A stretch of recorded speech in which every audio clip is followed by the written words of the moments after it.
Hello again, Kingston Town Administrator Keith Hickey with the latest edition of This Week in Kingston for the week ending April 25th, 2024. Hope everybody's enjoying the spring weather. Hopefully, we'll have some additional warmer weather coming in the near future.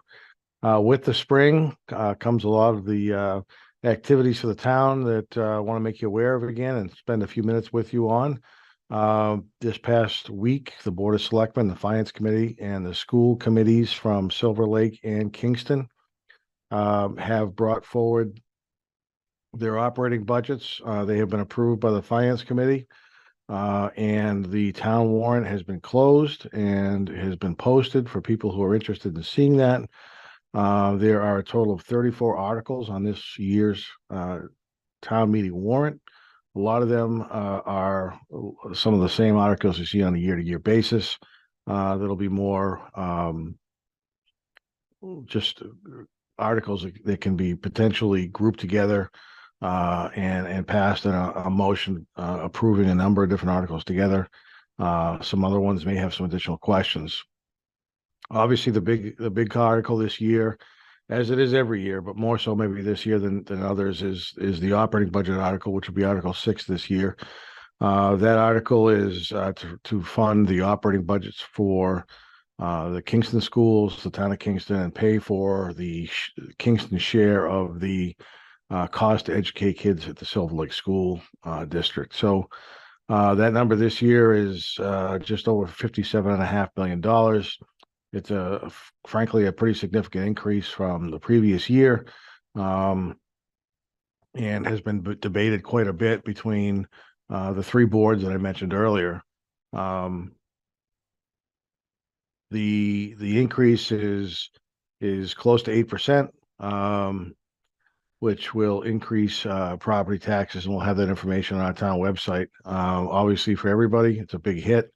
And want to make sure that people are aware of this and have the opportunity to come to town meeting, which will be held on the 11th of May at 9 o'clock in the morning at the intermediate school. So we would ask and urge everybody who is interested, for whatever reason, on our town meeting warrant to stop by and try to vote on the articles, that are important to you, that will impact you either positively or negatively, and share your concerns with those who are in the room as well.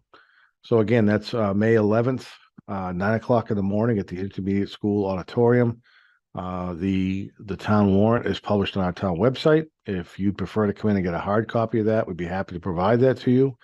We'll also provide copies of the warrant at the library for anybody who goes over there. So please stop by, try to get an idea of what's on the warrant. I will also just want to make people aware that the town meeting review that the moderator Sean O'Brien does with me, we're taping later today.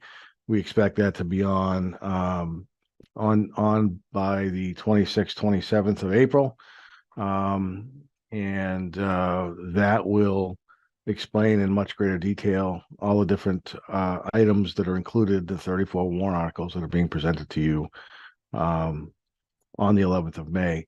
Another important date for you again is our town elections.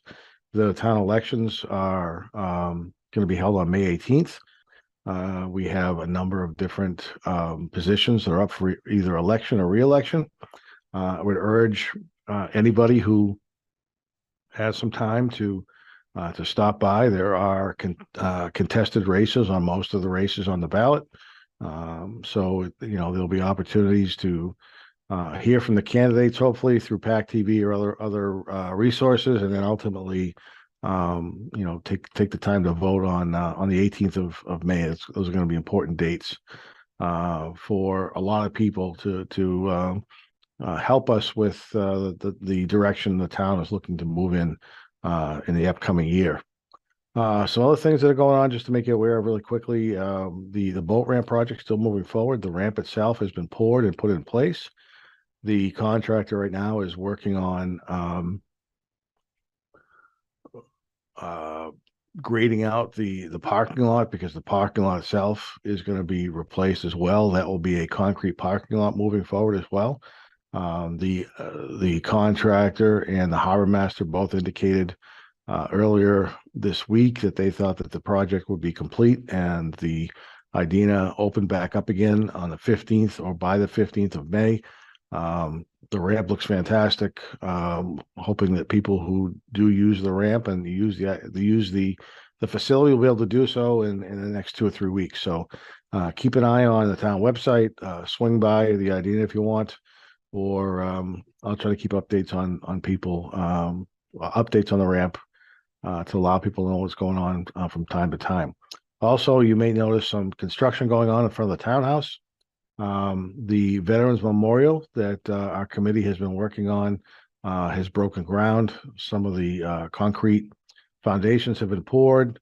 The forms have been stripped, and you'll start seeing more and more activity out there in the upcoming weeks. They're certainly hoping that by the Memorial Day weekend and the parade, that the project will be either complete or nearly complete, and the activities that go on after the parade at the townhouse will continue and probably be enhanced certainly by the beautiful memorial that we placed out there. Just to remind everybody again, the cookout after the parade behind the townhouse started back up again last year. We had a great turnout last year. We're trying to do the same thing this year. So if you want to swing in after the parade and get a bite to eat, everything's free of charge: hamburgers, hot dogs, drinks, chips, things of that nature. And also stop by and more importantly, stay for a few minutes and recognize the veterans that are still in Kingston and around Kingston who helped us enjoy the lifestyle that we have today. So a lot of stuff going on again. Please try to keep in mind the important dates in May. If people have questions after watching the shows or reading the warrant, if you have any questions, please feel free to reach out. I'd be happy to try to answer any questions you have. And I look forward to giving you more updates next week. Have a great day. Thanks for watching.